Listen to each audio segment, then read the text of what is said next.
Can I fix it in exchange for food? They mocked the black beggar, his motor racing legend. Listen, Grandpa, this isn't soup kitchen, laughed Tyler, the youngest mechanic at Premium Auto Repair, when the black man in his 50s approached the entrance. His clothes were worn, his gray hair unkempt, but his eyes had a strange gleam as he looked at the Porsche 911 that had been sitting with its hood open for 3 days. Marcus, the shop owner, didn't even look up from his paperwork when he saw the figure approaching. Jake, call security. These guys show up here every day asking for money. I'm not asking for money, the man said calmly, her voice carrying a subtle authority that none of them knew how to interpret. I'm asking for work. I can fix this Porsche in exchange for a meal. The entire shop burst out laughing. Tyler almost dropped the wrench he was holding, while Jake, the senior mechanic with 20 years of experience, shook his head in disbelief. Man, did you hear that? Jake shouted to his colleagues. The beggar wants to fix a $200,000 Porsche. But the man was not intimidated. His eyes scanned the exposed engine with a precision that went unnoticed by everyone except Sarah Chun, the only woman employee in the workshop, who watched the scene from the back. Something about his posture, the way he analyzed the engine, piqued her curiosity. "What's wrong with the car?"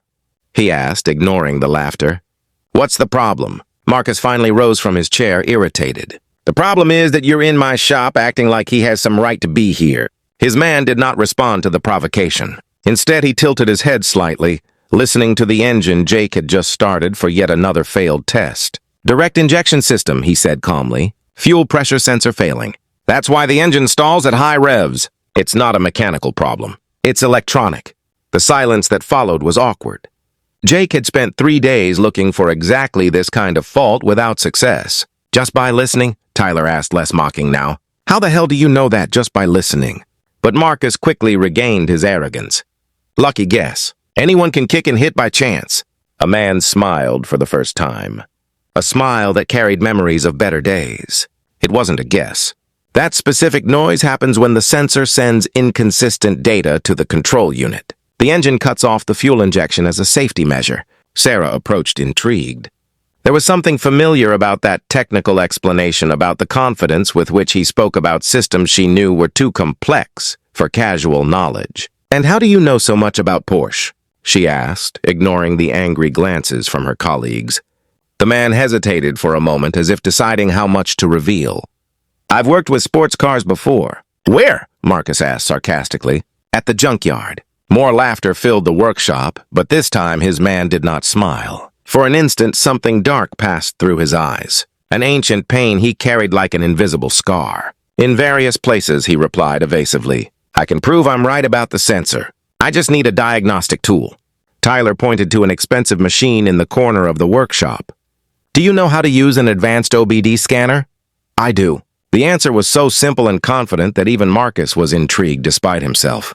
"Okay," Marcus said finally with a cruel smile. "I'll give you a chance. If you diagnose the problem correctly, I'll give you $20 and a sandwich. But if you're wrong, I never want to see his humiliation near my shop again. And I'll film his humiliation to post online." A man nodded calmly, as if bets like this were routine in his life. But as he walked toward the scanner, Sarah noticed something the others missed. Her hands weren't shaking with nervousness. They were shaking with contained anxiety, like someone who was about to reveal a part of himself that she had kept hidden for a long time. There, in front of all those looks full of contempt and cruel amusement, he stood firm like someone who held a secret too powerful to be revealed before the right time. If this story of prejudice and overcoming adversity touched his heart, don't forget to subscribe to the channel to find out how a simple moment of humiliation would become the catalyst for a revelation that no one would ever forget. The scanner turned on with a high-pitched beep, and everyone in the shop crowded around to watch what they expected to be an embarrassing spectacle. Marcus had already pulled out his cell phone, recording every move as Tyler and Jake placed bets on how long it would take for the bum to give up.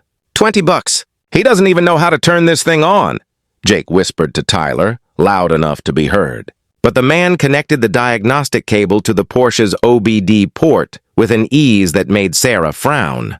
His fingers navigated the scanner's menus as if it were a natural extension of her hands, accessing diagnostic levels that Jake had rarely used in his 20 years on the job. "Impossible," Tyler muttered when he saw the man directly access the engine management system. How does he know these access codes? The man ignored the comments, completely focused on the equipment screen.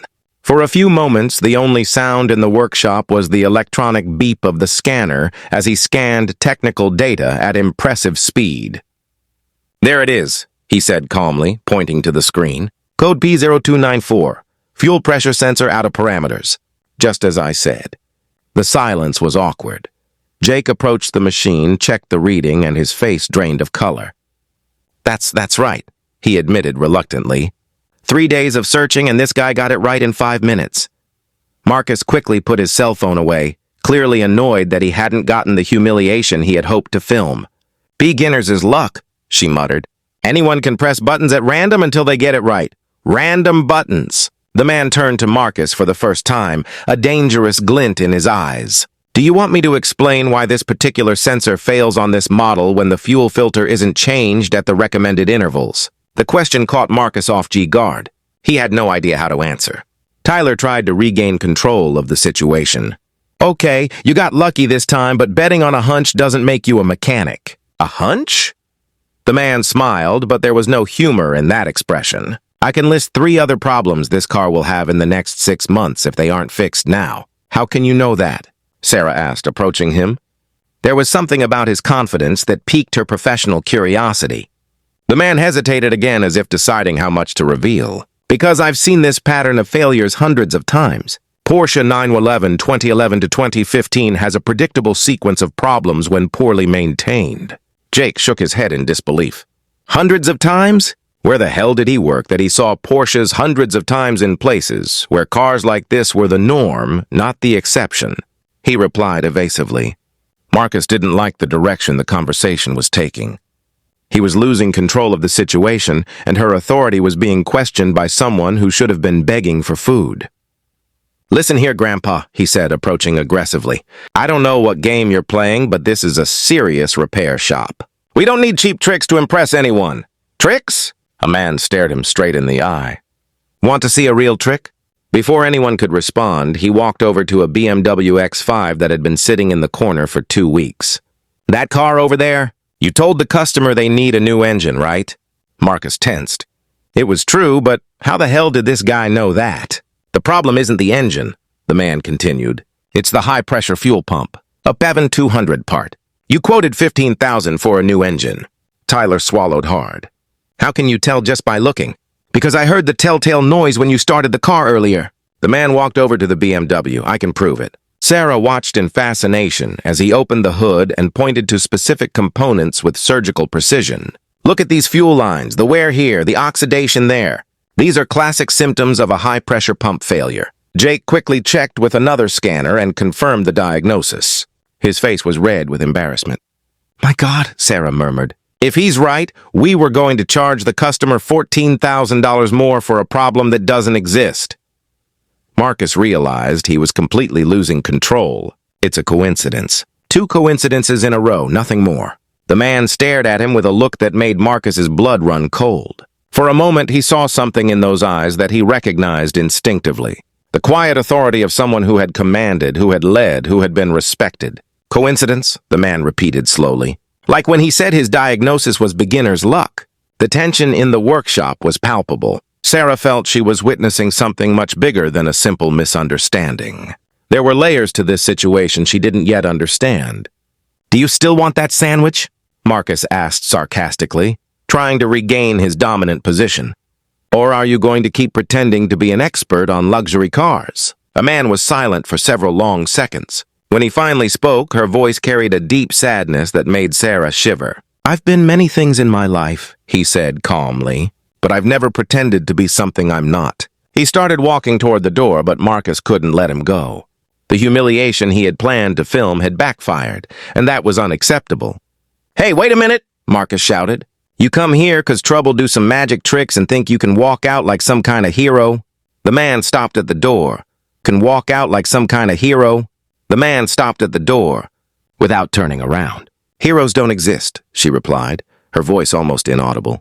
"There are only people who have lost everything and still try to help others." And she left the workshop, leaving behind a heavy silence and 4 people who were beginning to suspect that they had just met someone much more complex than he appeared. Sarah ran to the window and saw him walking slowly down the street.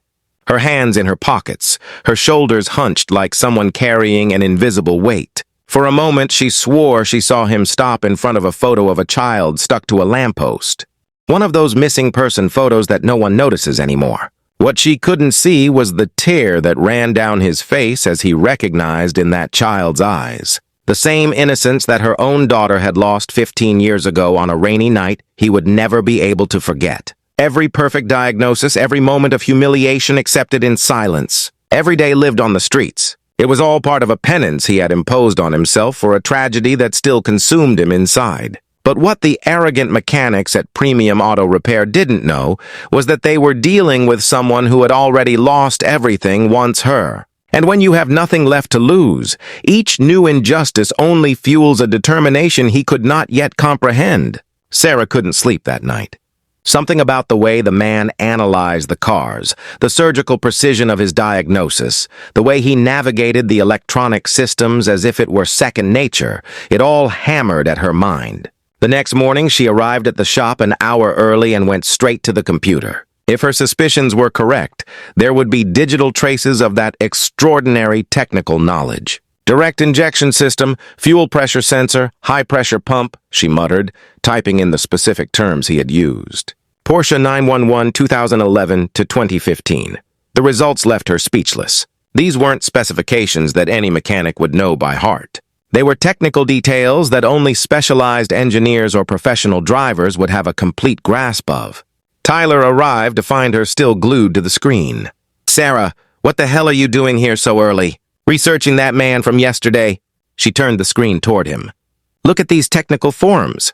The specifications he mentioned are only discussed in very specific circles of high-performance motorsports." "So what? Anyone can read that stuff on the internet." "Tyler," she said patiently. He knew the memory diagnostic codes. He didn't read it on the internet. He knew it. Marcus arrived at that moment, hearing the end of the conversation.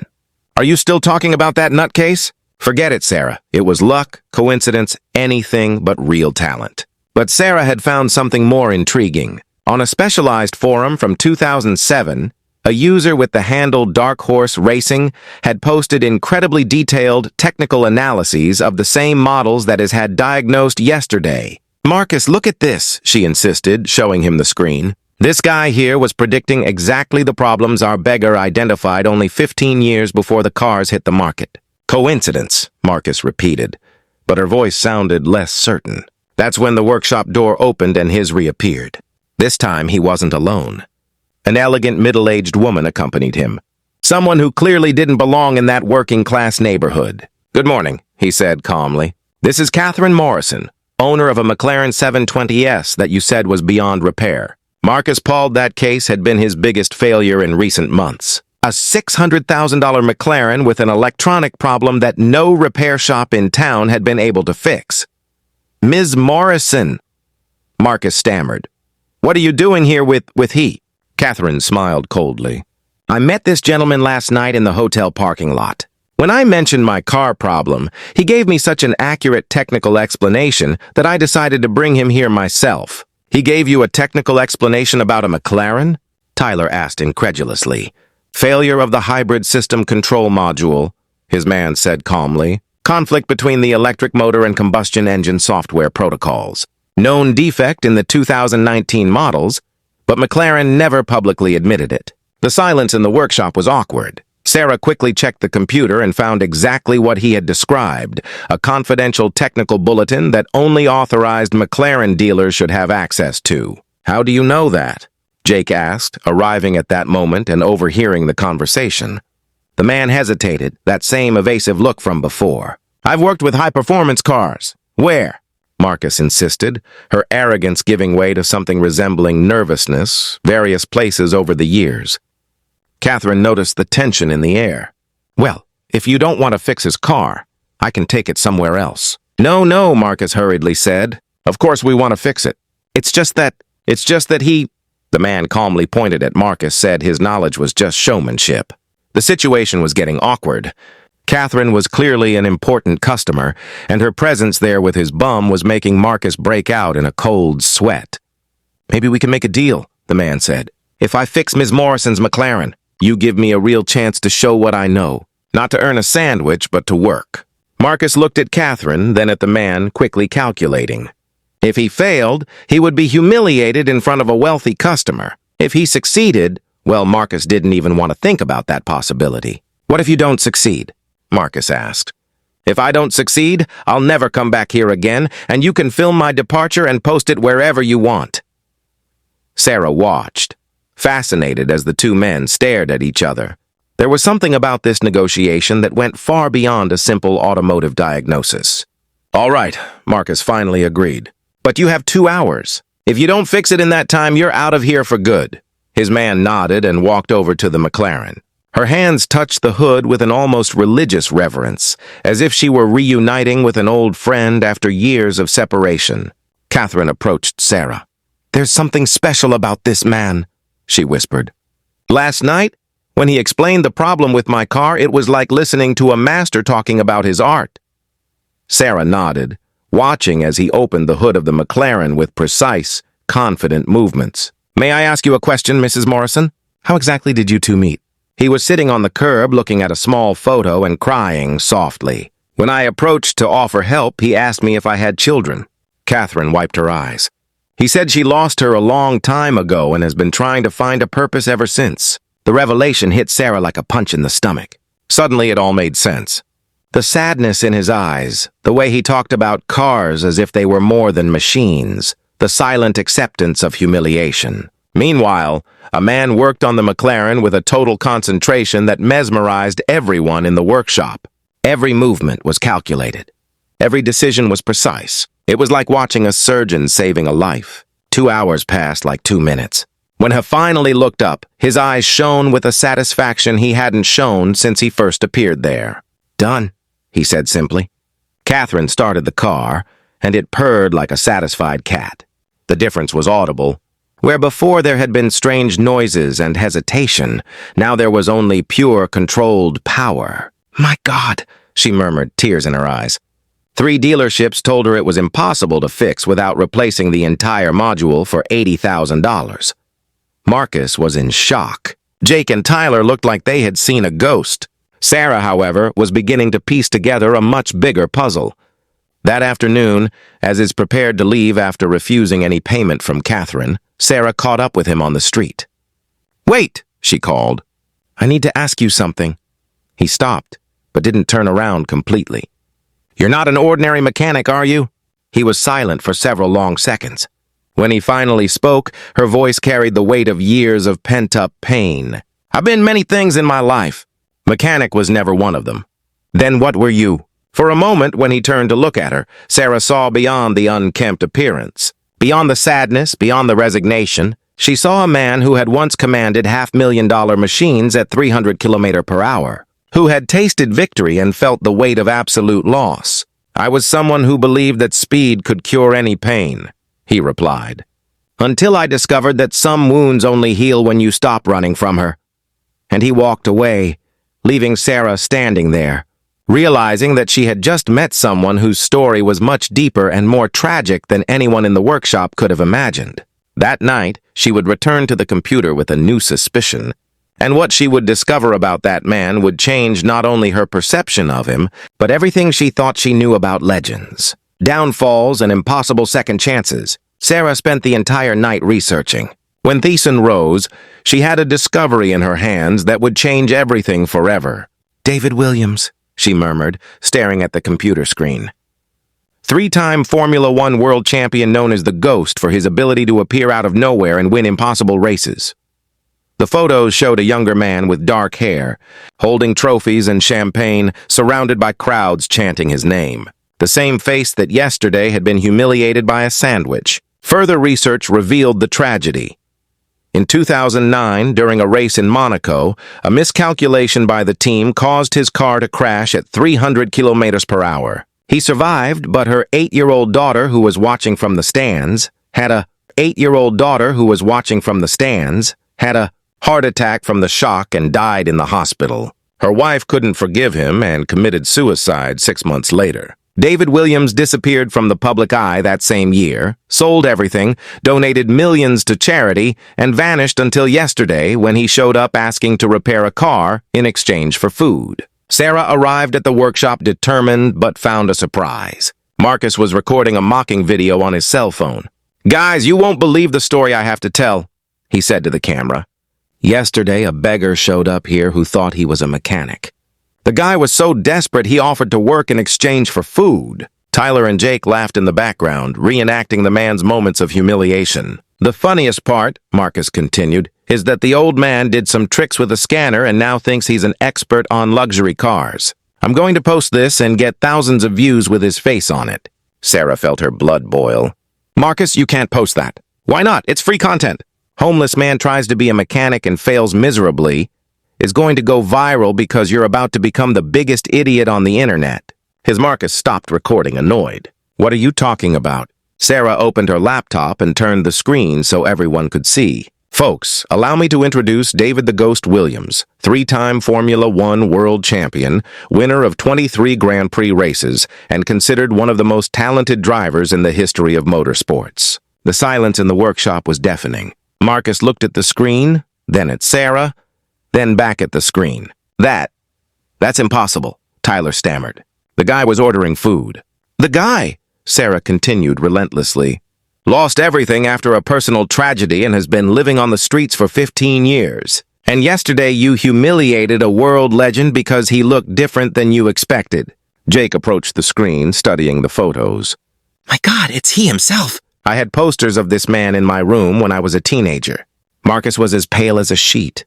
But he didn't say anything. Why didn't he say who he was? "Because men like David Williams don't have to prove anything to people like you," Sarah replied coldly. At that moment, the door opened and David entered, followed by Catherine Morrison and 3 other elegantly dressed people. "Good morning," he said calmly. "I brought some acquaintances who would like to see the workshop."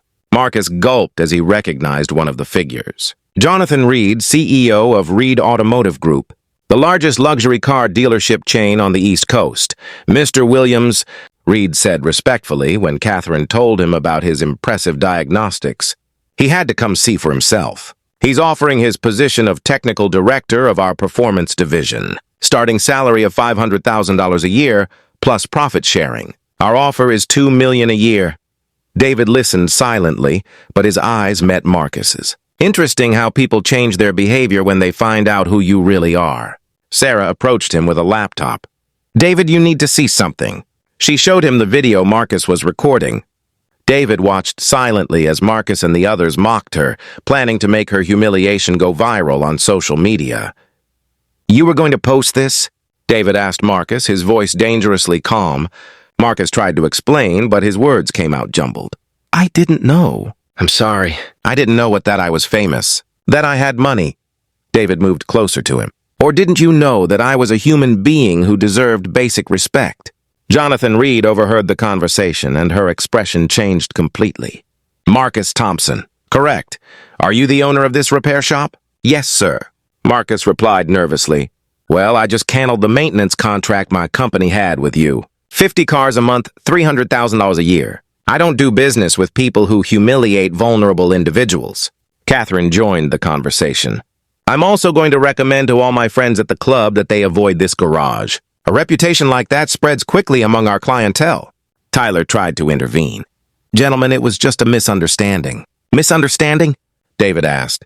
"You laughed at his appearance, called him crazy, offered $20 for a job worth thousands, and planned to use him as a joke on the internet. Which part was the misunderstanding?" Sarah pulled out her cell phone. "Actually, I recorded everything yesterday." She showed the video where Marcus, Tyler, and Jake humiliated David, and I already posted it on social media with his real identity. 15,000 shares in the last 2 hours. Marcus felt his legs go weak.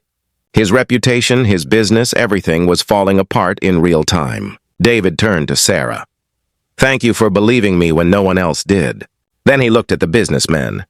"Gentlemen, I really appreciate your offers, but first I need to take care of some unfinished business here." He approached Marcus one last time.